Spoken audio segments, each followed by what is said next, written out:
Good morning, Year 6, and welcome to your final math lesson on algebra. I was really impressed yesterday with the resilience that you all showed when you were solving those challenging word problems, well, picture problems. Really good job, everyone. Keep it up. Okay, I'm just going to share my screen with you so we can start today's lesson. Please can I ask everyone to make sure that they have a pencil, some paper and a coloured pen or highlighter for marking. I want to say really well done to all of the children who are marking their maths work as they go through the lesson and at the end of the lesson. It's really important that you're marking your work with a pen or a coloured pen or a highlighter so that your teachers can see which questions you got right and which questions you got wrong easily, but also so that you are paying attention and going through the answers as you're watching the video. That helps you if you are struggling to make sure you're clear with your learning. Okay, let's get started with our morning arithmetic. Can you please pause the video and have a go at these 6 questions now? Right, we're going to start going through the answers to these questions. On question 1 and 2, I'm not going to go through them with you, but I've put the answers on there. Sorry, 1 and 3, I'm not going to go with them. I've put the answers on the board. Question 2, we're looking at 3/9 times 810. Now, you could have done 3/9 times 810 over 1, but that would have taken you quite a long time. A quicker mental method would have been to remember that times means the same as of. 810 divided by 9 is 90, and 90 times 3 is 270. This method was much, much faster. Question 3, the answer is 63. In question 4, I need to think to myself, where's the part and where is the whole? 8,134 is the part, add the other part is equal to the whole. That tells me I'm looking for a part, and in order to find a part, I must subtract rather than add. If you added, you did not do this question correctly. You needed to subtract to find the answer. 4 take away 4 is equal to 0, 3 take away 3 is equal to 0, 1 take away 1 is equal to 0, 0 take away 1 is not possible, regrouping 10 take away 8 is equal to 2. Your answer there was 2,000. Okay, 4 and 3/8 is just going to be 4 and 3/8. This one was a bit trickier. I needed to convert 5 and 4 over 15. I know that my answer will be 15ths, so first I need to do 5 times 15. I would have just counted in 15s because I'm confident doing this, but I could also have done short multiplication. 5 groups of 15 is equal to 75. I'm now going to add 4 to that to get 79. Add 3 and 2/3. 3 times 3 is 9, add 2 is 11, so that's 11 over 3. My next step is to make them have the same denominator. I'm going to keep the first number as 15ths, but convert the second number into 15ths. So to get from 3 to 5, I must times by 5. That means I'm doing 11 add 5. Sorry, 11 times 5, which is 55. My final step is to do 79 add 55. That will be equal to 134, and my denominator will be 15. You could have simplified that one, but you didn't need to. Can you pause the video and have a go at these 4 reasoning questions, please?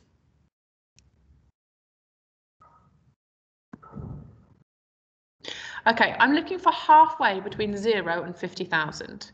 I need to halve 50,000 in order to get that number. Half of 50 is 25, so half of 50,000 is 25,000. In order to round this to the nearest 100, I underline my hundreds and circle my tens. It's a 9, so I'm rounding up. 967,300 rounds up to 400. If I round it to the nearest 10,000, I would underline my 10,000s and circle my thousands. Again, that's a 7, so I'm rounding up. That would be equal to 970,000. And finally, if I'm rounding it to the nearest 100,000, I need to underline my 100,000s and circle my 10,000s. That's a 6, so again, I will be rounding up. When I round up this time, I'll have to regroup into the next column because I can't have 10 in my 100,000s. That means my answer will be 1 million. Well done if you got the answer 1 million. Okay, converting 1 1/4 into an improper fraction. 1 times 4 is 4, add 1 is 5. That's 5/4. 4 times 5 is 20, add 2 is 22. That's 22 over 5. The other way around now, write this as a mixed number. How many 6s fit into 44? Well, 7 times 6 is 42, and that would leave 2 6ths left over. How many 2s fit into 20? It's exactly 10. So my answer there would be 10. Finally, complete the sentence. A square-based pyramid has faces. Well, in a square-based pyramid, I know the base is a square, and I know that coming from each of the edges of the square, I will have a triangle leading up to the top. So that's another 4 sides, leaving me with faces. So I've got 5 faces, sorry. Again, I know it's a square-based pyramid. That means on my base, I know I have 5 vertices. And with all pyramids, it joins at the top on another vertices. So there are 5 vertices in a square-based pyramid. Finally, in terms of edges, I know along the base of the square, there are 1, 2, 3, 4. And I know going up to the top, there'll be 1, 2, 3, 4. In total, that is 8. So it has 5 faces, 5 vertices, and 8 edges. Oops. Okay, can I ask you to pause the video now and have a go at writing the date and WALT and doing this do now question? Remember, for the do now, think about which row you should begin with, and that will help you solve the other ones. Write the date, the WALT, and have a go at the do now. Okay, so with the do now, I know that I want to start with this row here because I can see that 3 circles equals 24. They're all the same, so I can divide to find my answer. 24 divided by 3 is equal to 8. So all of my circles have the value of 8. I'm going to fill that in for all of my circles. Okay, the next place I'm going to look is I need to find out which row has only one unknown value. Star and rectangle, I don't know either of those, but if I look down at the bottom, I only don't know the triangle. That means I'm going to start off by taking away the value I know, which is 8. Take 8 away from there and I'm left with 10. 2 triangles makes 10, so 1 triangle must have been 5. Label all of your triangles as 5. Okay, now I can go back up to the top row because I've only got 1 missing value. 5 add something makes 20. 20 take away 5 is 15, therefore the rectangle has a value of 15. Okay. Today, we're going to be solving problems where there's more than one possible answer. In order to do that, you need to start off by deciding the value of one of your algebraic expressions and then find the relevant answer for that. Here's the first example then. It says, what are 3 possible answers? A plus B is equal to 10. If A is equal to 1, what do I add to 1 to make 10? I know I need to do 1 and 9 to make 10. If A is 1, then B has to be 9. If A is equal to 2, think to yourself now, what would B be? I have to add 8 to 2 to make 10, so B would be 8. If A was 6, what would B be? 6 add 4 makes 10, so B would be 6. Well done if you got those ones. Here, A divided by B is equal to 4. That means I need a number divided by another number to make 4. For this one, I'm actually going to start off with B. Let's say B is 3. I'm going to use my known facts. I know that whatever A is divided by B makes 3. That means B times 4 will make A. If B is 3, 3 times 4 makes 12. Let's quickly check that. 12 divided by 3 is equal to 4. Yes. If B is 5 then, something divided by 5 makes 4. 4 times 5 is 20. A would have to be equal to 20. And finally, if B was, let's say, 20, something divided by 20 is equal to 4. 4 times 20 is 80. A would have to be 80. It's asked for 3 possible answers, but there are loads of other answers I could give. I need to make sure if it's asked for 3 possible answers, I'm giving 3 answers, otherwise I've got it wrong. I would like you to pause the video and have a go at these questions. A times B makes 12. Start off by choosing your A and which B would need to match it. There are a few possible answers here. You could have said A is 1. If A is 1, B must be 12. 1 times 12 makes 12. You could have said A was 2. If A was 2, B must be 6. You could have said A was 3. If A is 3, B is equal to 4. You could also have done all of those the other way round. You could have said that B is equal to 4 and A is equal to 3, that B is equal to 6 and A is equal to 2, and that B is equal to 12 and A is equal to 1. Well done if you got 3 of those answers. You were only asked for 3, so you only needed to write down 3. Okay. Can I also ask you to have a go at this one? A minus B makes 14. Again, you might find it easier to choose your B first for this one. Let's say B is 6. Think to yourself now, what would A be? A minus 6 is 14. Do an addition to help you out. Come up with 3 different values for this one, please. Okay, so in my example, I said B was equal to 6. 6 add 14, A would have to be 20. Let's say you said A was 21. What do I need to take away from 21 to make B? 7. What if you said A was 18? What would I take away from A to make 14? 4. It's not going to be possible for me to go through all of the different answers for this, because just like with the other division question, there are so many different answers you could have chosen. Whatever your answer was, though, there needed to be a difference of 14 between your 2 different values. We're going to look now at when we might have a 2-part problem. 2a plus b is equal to 12. Again, I recommend you start by choosing one of your values. I'm going to choose 1 for a. 2 groups of 1 is 2.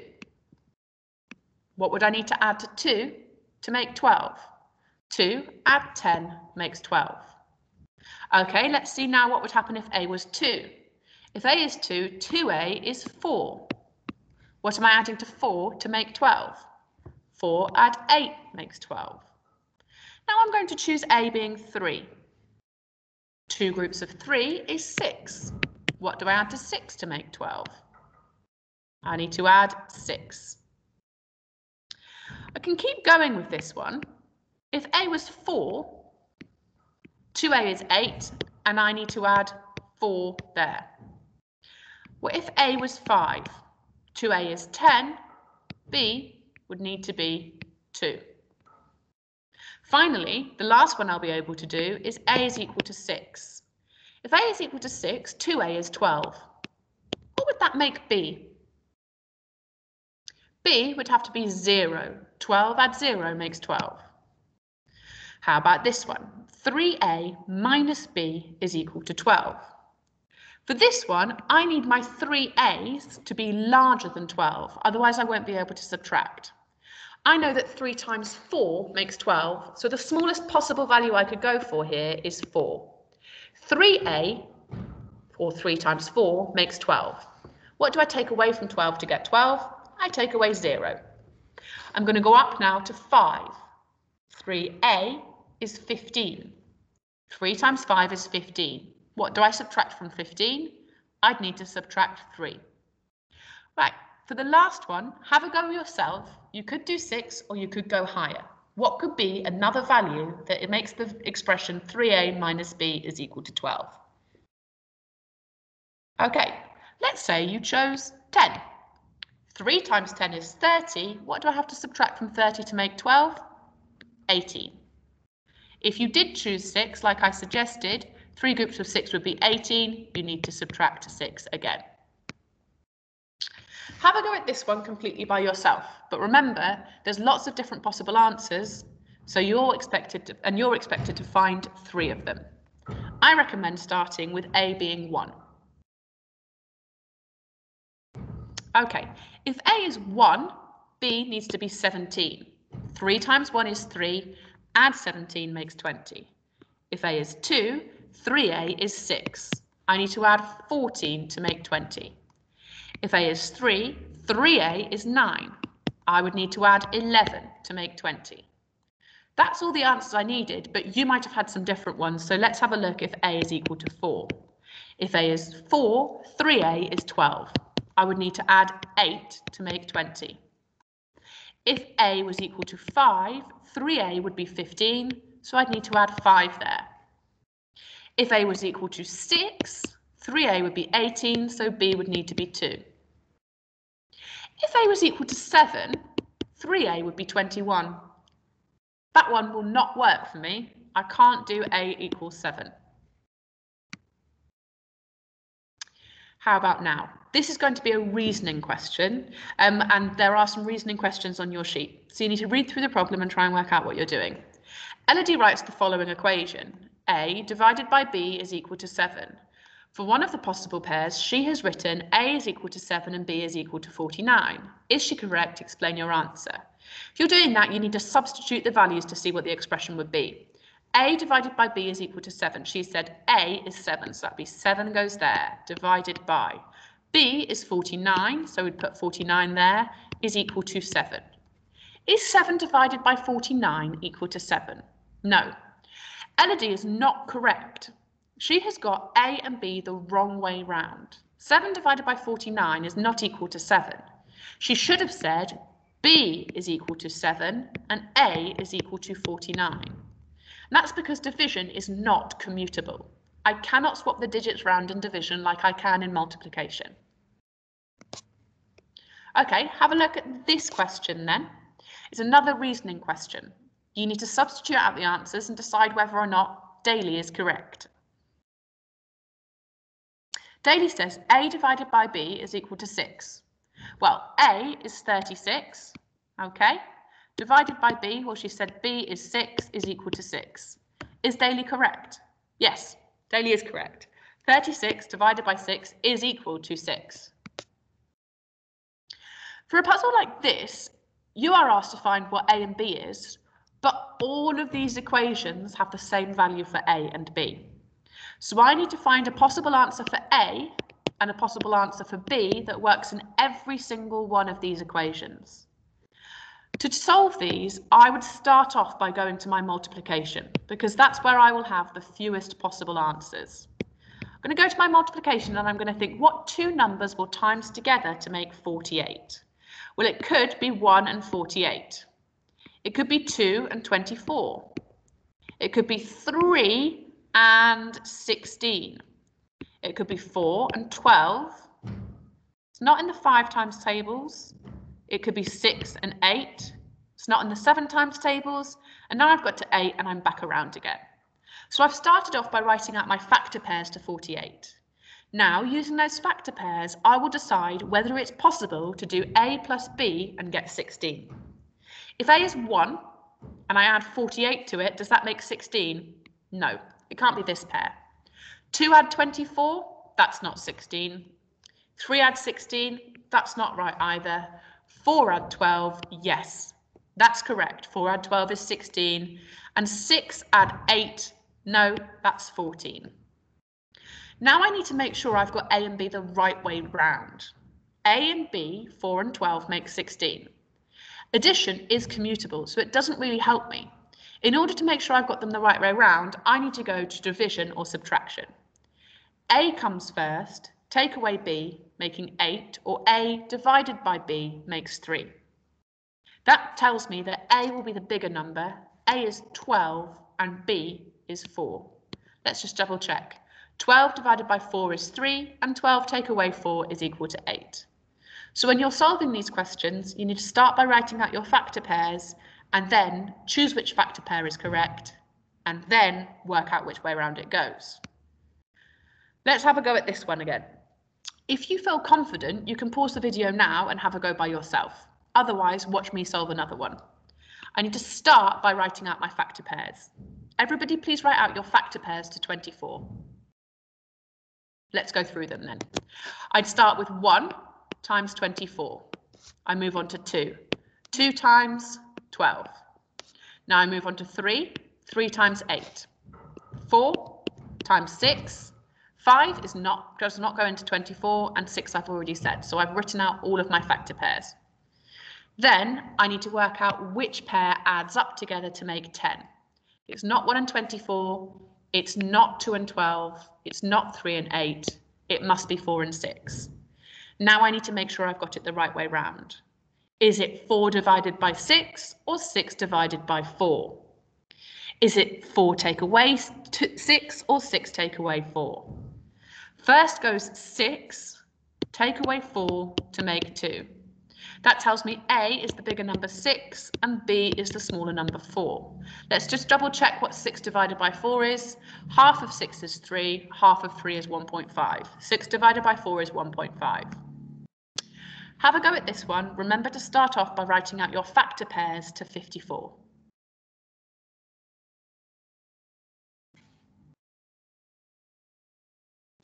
Okay, so you should have written out your factor pairs.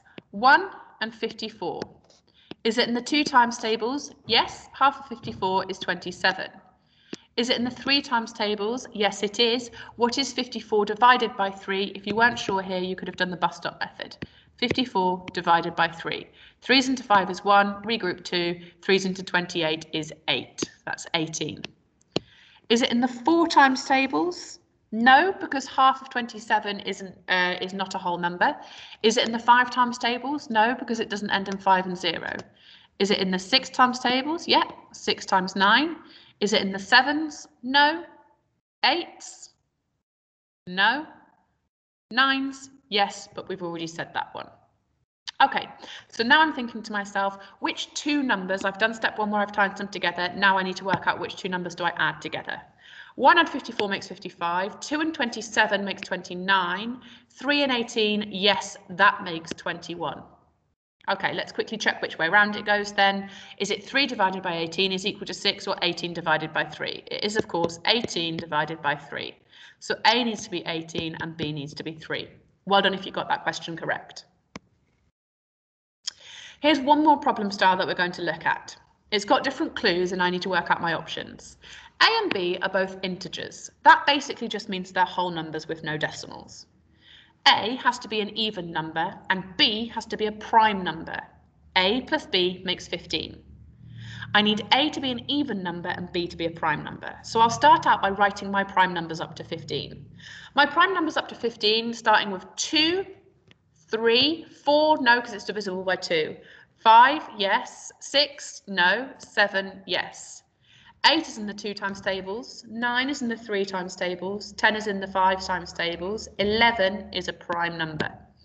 12 is in the 2 times tables. 13 is a prime number. 14 is in the 2s. 15 is in the 5s. 16 is in the 2s. 17, oh, well, that's bigger than 15 anyway. So those are all of my prime numbers up to 15.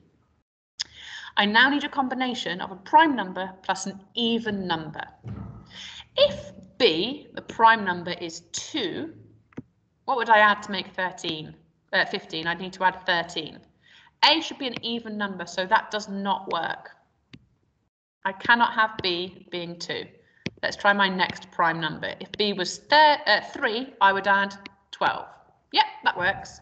If B is 5, I would add 10. If B is 7, I would add 8. I could also have had B being 11 and A being 4, and I could have had B being 13 and A being 2. So long as this is a prime number and this is an even number. Okay, I'm just going to explain to you how to do your work, but I'm not really going to be able to go through the answers for you today because there's going to be lots of different possible answers. For the first set of questions, you need 3 different pairs of values to satisfy the equations. I'm going to show you how I'd like that to look. Question 1, write out your equation. A plus B is equal to 10. Then underneath, write out what your different values are. A equals this, then B equals this. A equals this, B would have to equal this. A equals this, B would equal that. Do that for all of the first group of questions. In the second group of questions, you only need 2 pairs of values to satisfy it. So you'd write question 6, 5A plus B is equal to 75, and there'd be 2 different versions of A and 2 different versions of B. Remember, start off by choosing what A is, do A times 5, and then see what you'd need to add. The next group of questions are reasoning questions. Sometimes you're asked to write down 3 possible solutions, but sometimes you might be asked to do something different. Here, you're asked to find all of the possible different answers. If you don't find all of them, you haven't got it correct. Here, you're just looking for 1 pair of answers that fits, and here you need to decide if it's true or false. In your next group of questions, you do not have to do these questions, they are optional. But there's all sorts of different reasoning challenges for you to have a go at. Have a read through them and see which ones you can do. You might actually find that the second 2 questions are a little bit easier than the first 2. So if you want to have a go at this extra challenge, start with those harder ones. You should have marked your work up until this point, but as I said earlier, I'm not going to be able to go through the answers to these ones as there's so many different possible answers. Please make sure you upload your work carefully onto Seesaw with beautiful, neat presentation. I'll see you all tomorrow for another maths lesson. Thank you very much. Bye.